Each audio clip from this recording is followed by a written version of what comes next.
Man, I just really wish I could race to the end of that board game sometimes. Are there any games that have racing in it?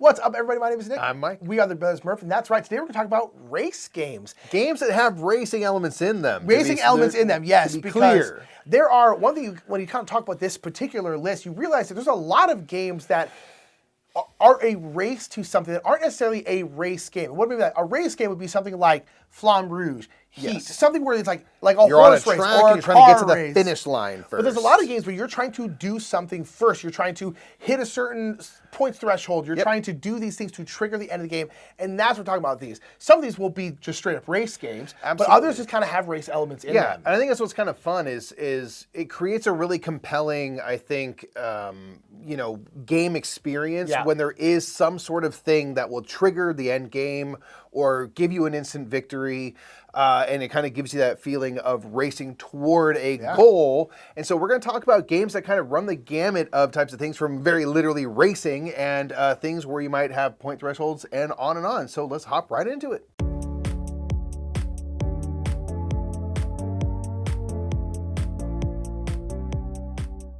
So like we said in the intro, we're not going to just do games where you are racing down a track of sorts, but in this one you are going down this journaling track in Wayfarers of the South Tigris. So this is a game that has some racing elements to end the game. So in this game you are creating a tableau of cards in front of you. There's land cards, there's water cards, there's space cards as you're kind of charting the lands, the waters, and the stars above you in this kind of search for knowledge.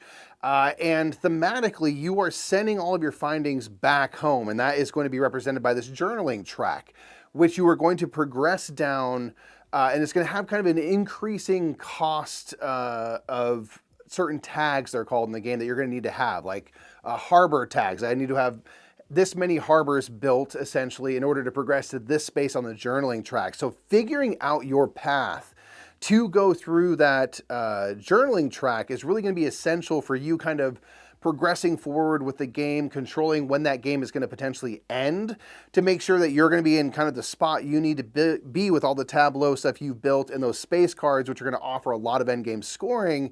You want to make sure you kind of have all of your ducks in a row. But again, navigating that journaling track and making sure you have the various tags and things you need just to get through that track is going to be kind of essential to chart your course. And so it's kind of an interesting extra element to this game, which has, a lot going on with that sort of tableau building in front of you. But getting through that journal track is also going to be super essential.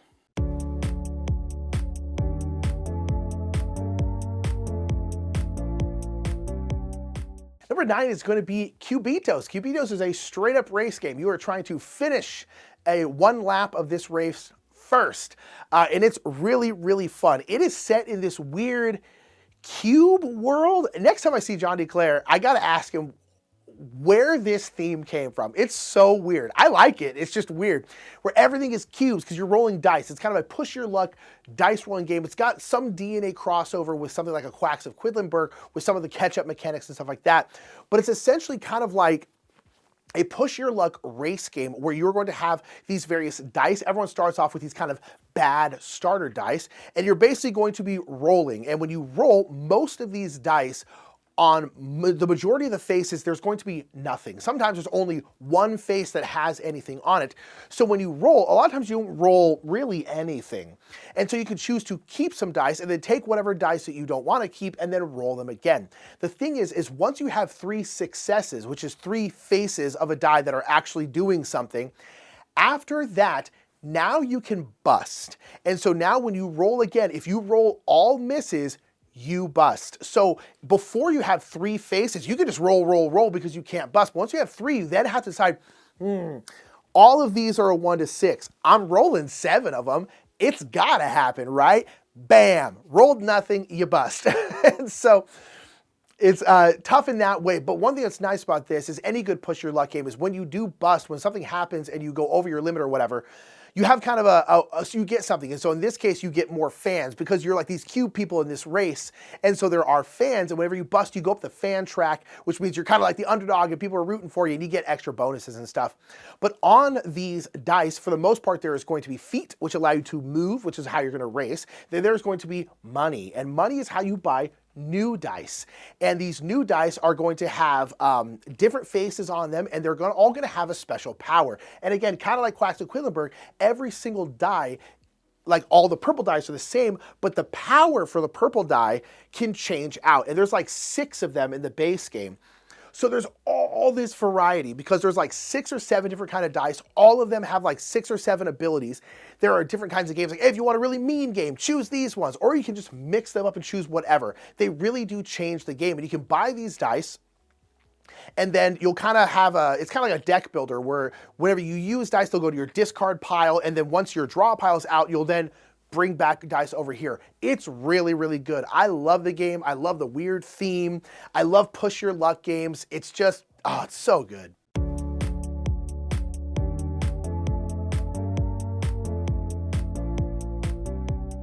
Next up is going to be Res Arcana.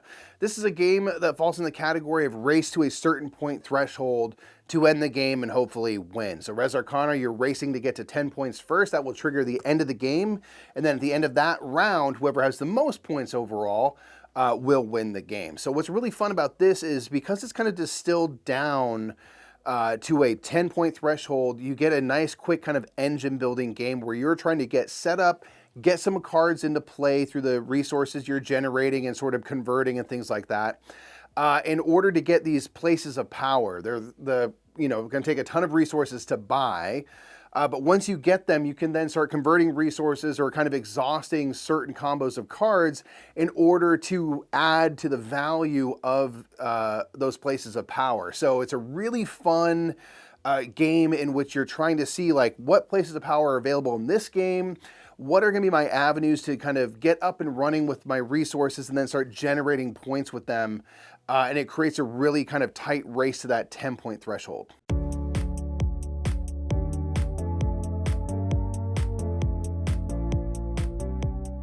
Next up is going to be Rajas of the Ganges. Rajas of the Ganges is interesting because it's not a race game in terms of like racing a car or something like that, but it is a race game to essentially end the game. And it has what now a lot of people call like the Arc Nova scoring system, but it really, I mean, Rajas of the Ganges I don't think did it first either, but we first were introduced it through Rajas of the Ganges in the sense that you have essentially 2 different scores, and once those scores cross, whoever crossed their scores the most, that is who is going to win.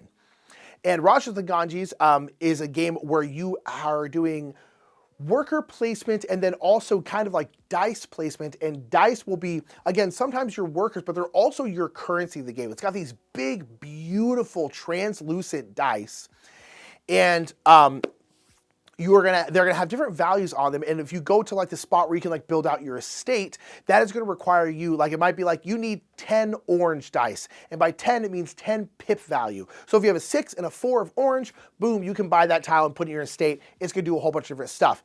Those estates will give you markets that you can sell at, and that's how you'll get money, because one of the tracks that you're going up is going to be money, and the other one is fame. Fame is mostly become from building your buildings, and then money is mostly become from selling stuff.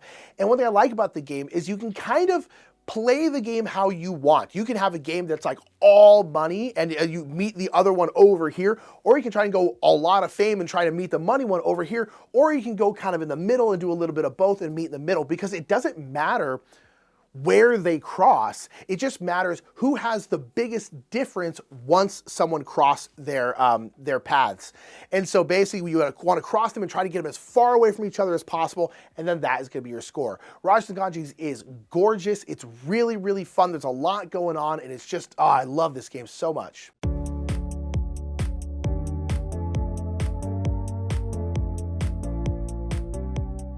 Next up is going to be Viticulture. This is a game where you are racing to 20 points, or 25 if you're playing with the Tuscany expansion. So you are kind of, as I talked about with Res Arcana, you're trying to get your engine built up as you run a vineyard. You're trying to get your grapes planted into your field so that you can then harvest those grapes every year they will harvest and create juice. You need to press that juice into wine and then hopefully let that wine age up into the levels you need to complete contracts, which will be the biggest kind of way that you generate points throughout your game. So this game has a really nice flow to it and a really nice kind of built-in intuition of, okay, I know I need to get these wine orders fulfilled to generate my points.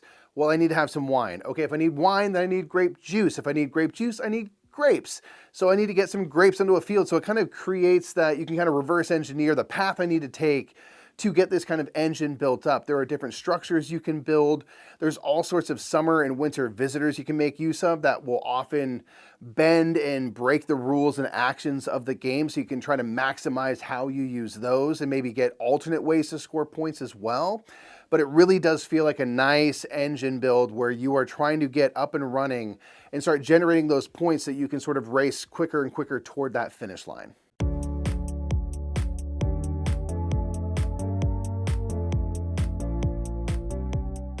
Another kind of race game is a game like Codenames. Codenames is a race game. It is a party race game, essentially, where you are trying to race to get all of your keywords, what are the spy words, whatever they're called in the game thematically, because this is a spy game. Sure. Codenames, that's, I literally was like, oh, they're called Codenames. That's the name of the game, Codenames. Don't worry about me. But nonetheless, you're trying to race to get all of your codenames guessed by your team the fastest. And so if you don't know, Codenames has a grid of 25 cards. We're going to have a bunch of different words on them. It could be like couch, camera, eagle, elephant, door, whatever. It's a whole bunch of just random kind of everyday normal things. And then there are going to be two different teams. There's going to be a code master for each of those teams. And the code masters will get behind this little card. And the card is basically going to tell you what are your words and what are your opponent's words and where the assassin is. If anyone ever guesses the assassin, that team immediately loses and the other team wins. Other than that, you are trying to get your team to guess all of your words before the other team guesses their words. And you do that by giving clues and then a number. So let's say we had, in our example, we had eagle and we had elephant, right? You could say animal for 2. And that basically means, hey, animal pertains to 2 of our words out there. Guess which ones. If they guess it correctly, you'll put one of your little spy things on. If they guess your enemy's words, they get that word. Or if you guess a bystander, which is nothing, it'll just, a bystander will go there and it's nothing. It's really, really fun. It's such a simple game that just kind of like, you're like, that's the game. It doesn't really seem that fun. It just is. It just works. You kind of get into this mind meld stuff, but you also have the problem where, let's say you had eagle, elephant, but there was also giraffe, and eagle and elephant are ours, but giraffe is our opponent's. So I don't want to say animal for 3 because they might choose giraffe and elephant. I might say like gray for 2, and that's like, oh, because elephants are gray and eagles are sometimes gray, depending on the eagle, but giraffes aren't gray, you know what I mean? And so I really, really love Codenames. I think it's so good. There's a whole bunch of different kinds of codes. There's a Codenames Pictures, Codenames Duet. They all kind of work roughly in the same way, and they're just very, very fun.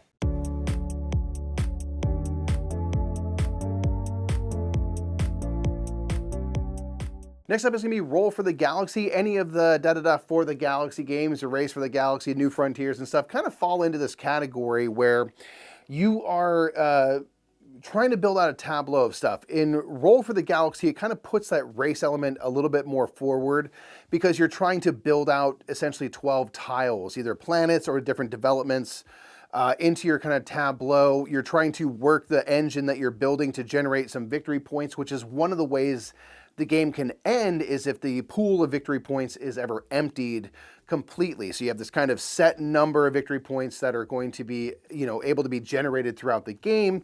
But then the stuff you're building are also going to be worth points and things when you go to tally stuff up. So this one, Roll for the Galaxy, you get a whole bunch of dice to roll. That's your citizenry, all the various types of people you have, alien and human and alike. And you are going to be rolling these and then assigning them to the phases they roll. There's basically different phases of the game. You can explore for, planet and development tiles. You can go and colonize those planets. You can land on them. You can develop your technologies and stuff to complete these different tiles. And you really want to try to get that tableau of 12 tiles built out as quickly as possible. So I really enjoy all of the For the Galaxy games are really great, but for my money, roll for the galaxy is fun because you can end up with quite a few dice. You're rolling them out of this cup and all sorts of stuff can kind of happen, but you're really laser focused on trying to build kind of as quickly as you can.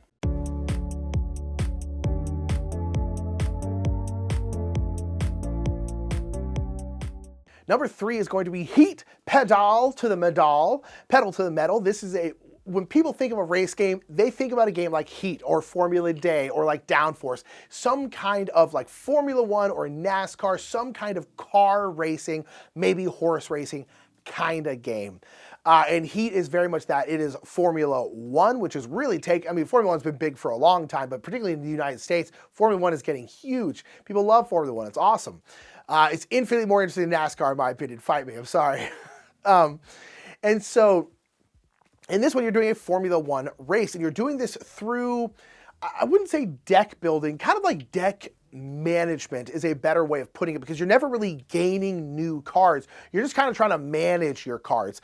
And so you're going to have cards that are going to allow you to move a certain amount around the track. And there's also going to be heat cards, which kind of gunk up your hand. But there's also heat cards that are like in your engine. And that matters because as you're going around these corners, there's essentially a speed limit. So basically, if you want to go around a really tight corner, the speed limit might be 3, which means when you're moving, you can't be moving faster than 3. So if I put down 8 worth of cards, 8 value of cards, I'm going to spin out around that unless I use heat. So if I'm going around that 3 and I use, like, say 5, I can put 2 heat from my engine or into my engine, from my engine, essentially, and then make up that difference so I can get around that corner while going a little bit faster. But then those heat cards are now in your deck and are going to start gunking up your hand. And so it's one of those things where there's a lot of kind of risk reward where it's like going around this corner faster is better because of the fact that, like, you're not having to slow down too much, because maybe right after this hairpin turn there's a straightaway, but you really have to clog up your hand, and sometimes you might be going around too fast and you can't help but spin out, which means you basically have to, like, go all the way down to 0 and kind of start your car like that. Heat's really, really good. It's super fun. In the base game, there's tons of stuff. There's like all these little modules you can play with. They have some like special cards that only you have. It's really, really good. There's like a little bit of a campaign. In the new expansion, there's like weather and all this different kind of stuff. I don't know. Heat is so, so, so good. It's kind of like Days of Wonder resurgence, in our opinion. Kind of coming back onto the scene. It's been really, really fun to see, and it's just a good game.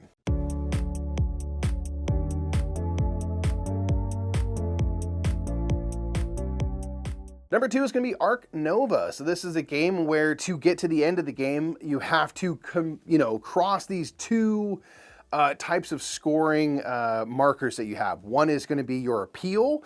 The appeal of your zoo, basically how many tickets you're selling. You'll be moving one way around the board with that marker. And the other is your conservation. The various conservation efforts that you have kind of helped do as your zoo. And I really thematically love that conservation is a central piece of the game.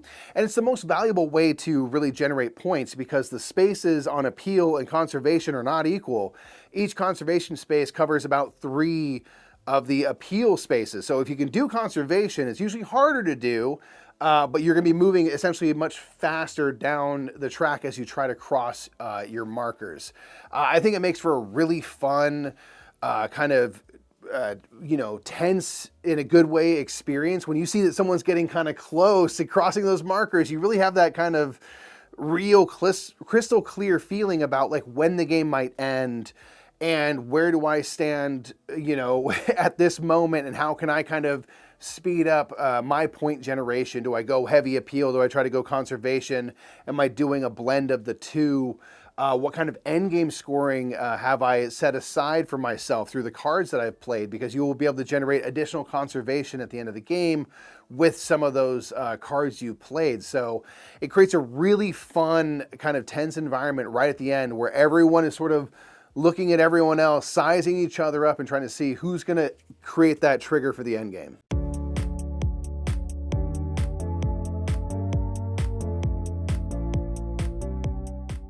And number 1 is going to be our favorite race game, and this is going to be the Quest for El Dorado. The Quest for El Dorado is a wonderful race game. It's also a really good intro to like deck building for people, because there's deck building in the game, but the deck building is just, I don't know, it's very intuitive and pretty simple.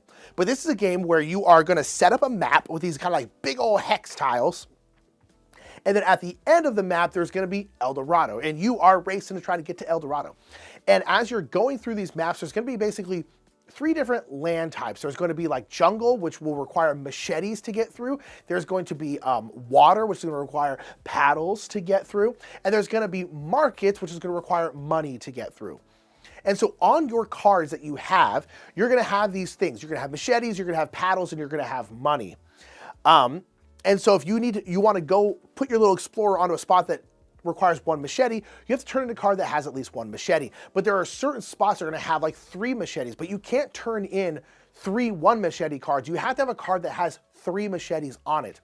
And those spots that really require those really high cards are usually going to be like kind of like pseudo shortcuts, or just the shortest way to get somewhere. So if the map kind of is like a big turn like this, the outside of that turn is probably going to be a bunch of 1 machete, 1 paddle, 1 market. But if you want to go whoop on the inside, it's going to be super, super hard to move that way because it's going to require those stronger cards. Now, the nice thing is the money cards on top of allowing you to get through markets, they will allow you to buy new cards. There's going to be kind of a suite of cards up here, and you can buy them. And those cards are going to have like those higher machete amounts, those higher paddle amounts. They do a whole bunch of different stuff. They might allow you to move somewhere for free, do a whole bunch of different things. And there's a whole bunch of different cards. You kind of get to build out your deck how you want to. But the rest of it is just a kind of straightforward racing game where you're just trying to get to El Dorado. And one thing I really like about this game is seemingly no matter what, it always ends up being really, really close. Like even if at one point in the game, someone is like 2 tiles ahead of everyone else, they just get stuck in at some point you're gonna get stuck in a rut and everyone's gonna be able to catch up to you. It just always ends up happening where it's really, really, really close. It's got great Vincent trait art. I really, really love this game. It's a great Reiner Knizia game. Good intro to racing games, good intro to deck building. It's just a banger. So that's our top 10 race games or games with race elements. And again, you kind of think about games like Codenames, like, yeah, you are just racing. You're just trying to get this thing done, even though it's not like a foot race or a car race. Sure, like that. Sure. You could race around the table if it made you feel like you're having more of a race. But those are games that have racing elements in them. Again, there's really kind of a wide range of games that I think qualify for this kind of subtopic. So get your picks for favorite games that have racing in it in the comments below, and we'll see you in the next top 10. Bye, everybody.